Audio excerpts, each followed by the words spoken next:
Amigos, sou Maria, semeando paz, amor, alguns entendimentos espirituais de que todos nós necessitamos.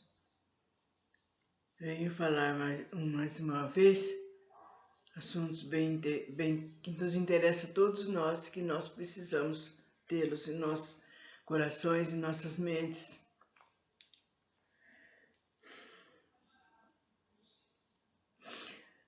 E vamos falar sobre as 3 revelações que foi. A primeira foi o Moisés, a segunda de Cristo e a terceira o Espiritismo. Disse Jesus: não penseis que vim destruir a lei e os profetas. Não vim destruí-los, mas dar-lhes cumprimento.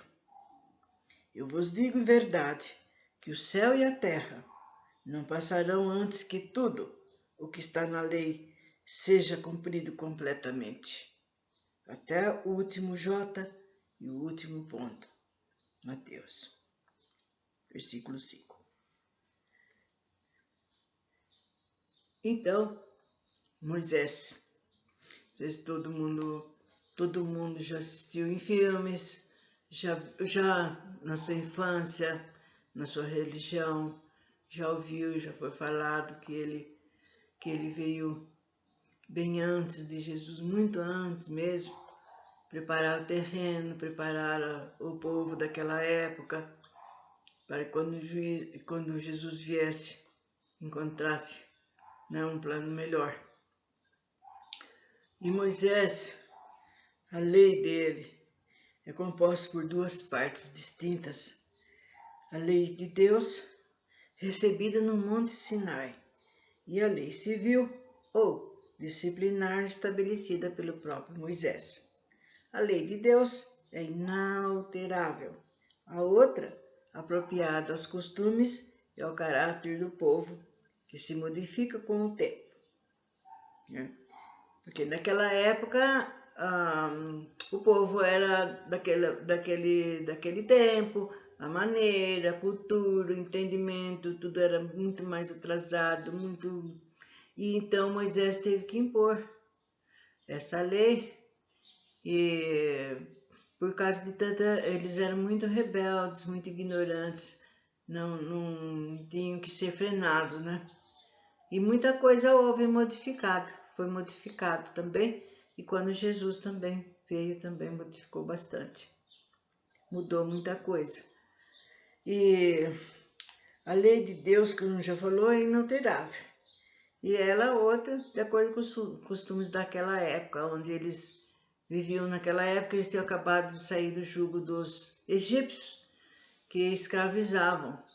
E ele conseguiu pegar o povo todo e ir embora para o deserto. Foi quando ele recebeu os 10 mandamentos para passar para aquele povo sofrido. A lei de Deus está formulada nos seguintes 10 mandamentos. O primeiro mandamento é também de acordo com o que estava naquela época daquele povo hebreu, né?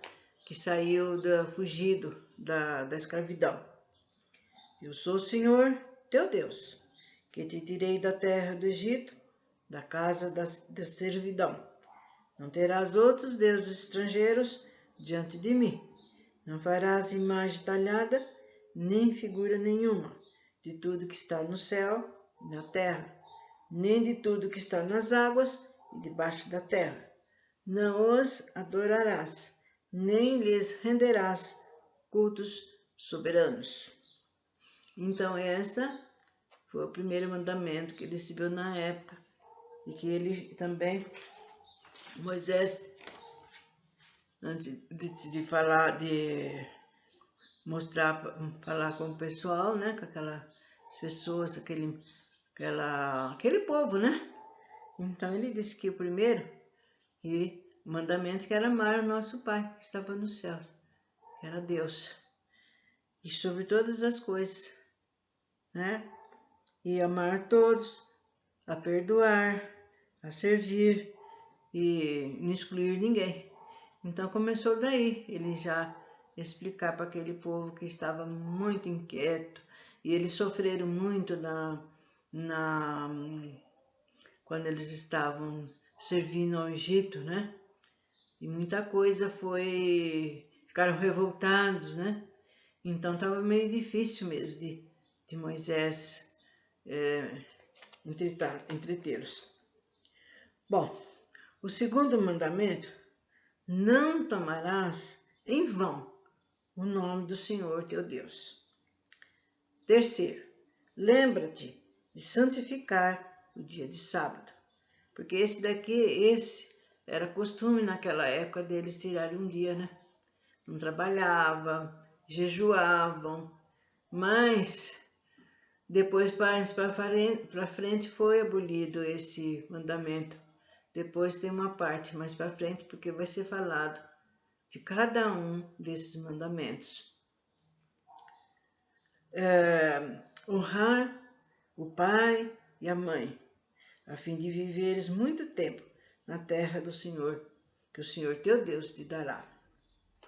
Não matarás, não cometerás adultério, não roubarás, não prestarás falso testemunho contra o teu próximo, não desejarás a mulher do teu próximo, não desejarás a casa do teu próximo, nem o seu servo, nem ou qualquer coisa que não nos pertença.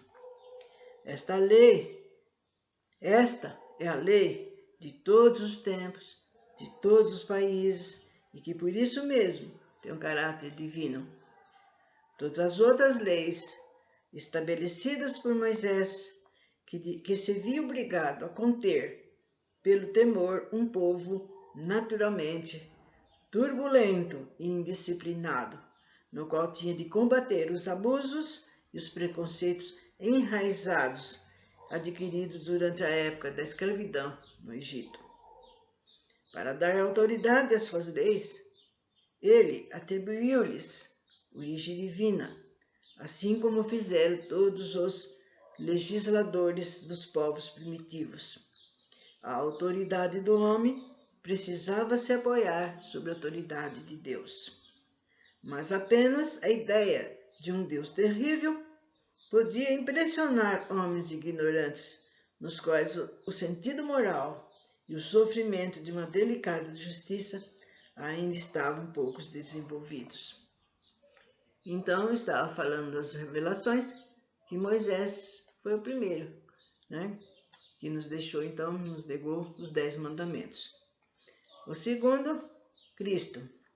Jesus não veio destruir a lei, isto é, a lei de Deus. Ele veio cumpri-la, ou seja, desenvolvê-la, dar-lhe sentido verdadeiro e apropriá-la ao grau de adiantamento dos homens. É por isso que encontramos nessa lei os princípios dos deveres para com Deus e para com o nosso próximo, que constitui a base de sua doutrina. Quando as leis de Moisés propriamente ditas, quanto a essas leis, ele, ao contrário, modificou-as profundamente, tanto no conteúdo como na forma, na reforma.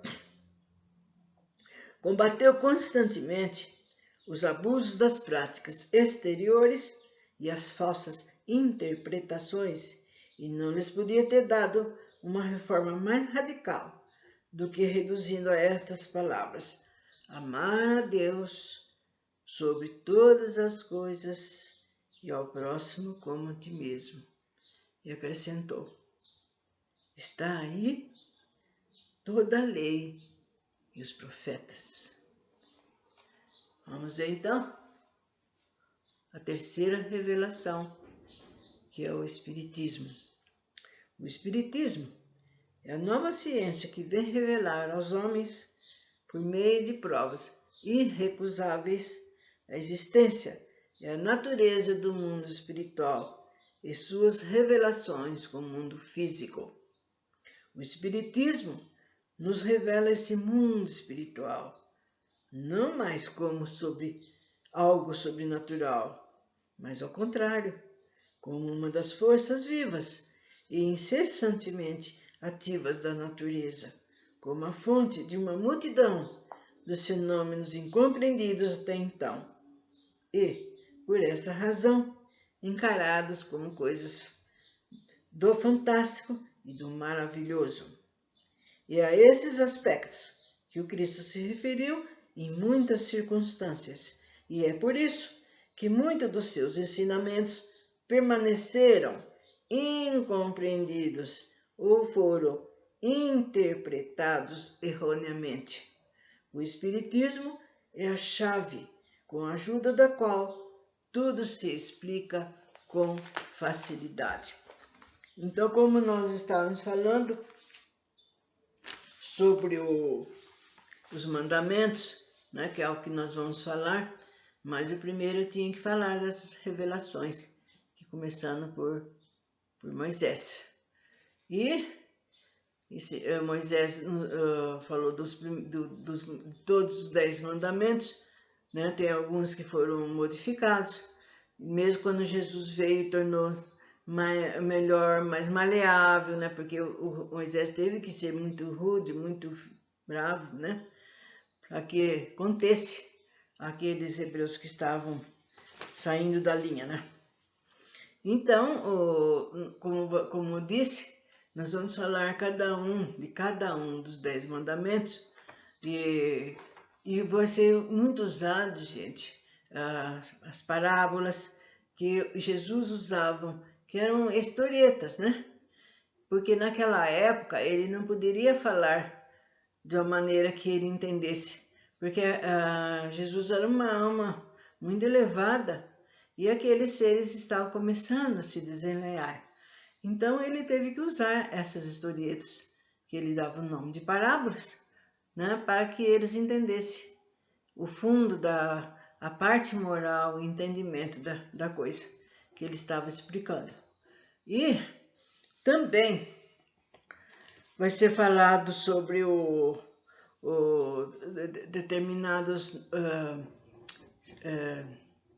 determinadas palavras, por exemplo, ele usa muito nessas parábolas sobre as pessoas que naquela época viviam por ali, que eram em grupos, né?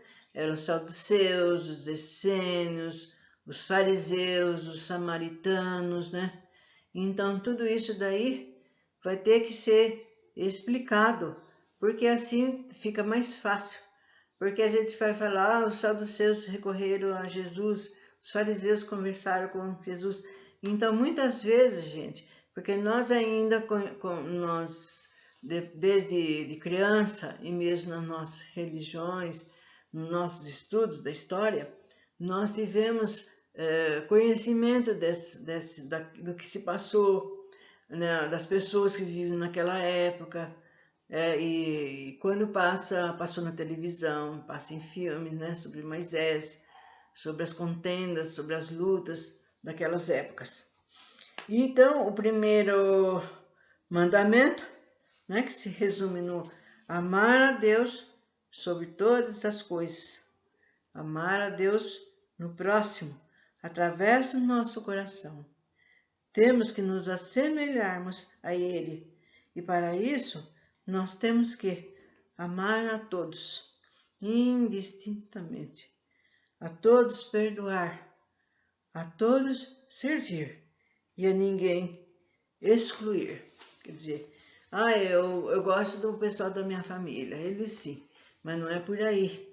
Aqui diz a todos que nos rodeiam, sejam amigos, não sejam conhecidos, seja gente que nós nunca vimos e por aí adiante.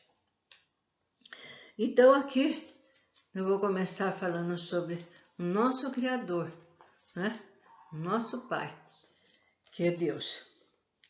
Há um Deus, inteligência suprema, a causa primária de todas as coisas. A prova da existência de Deus temos-la nesse axioma. Não há efeito sem causa.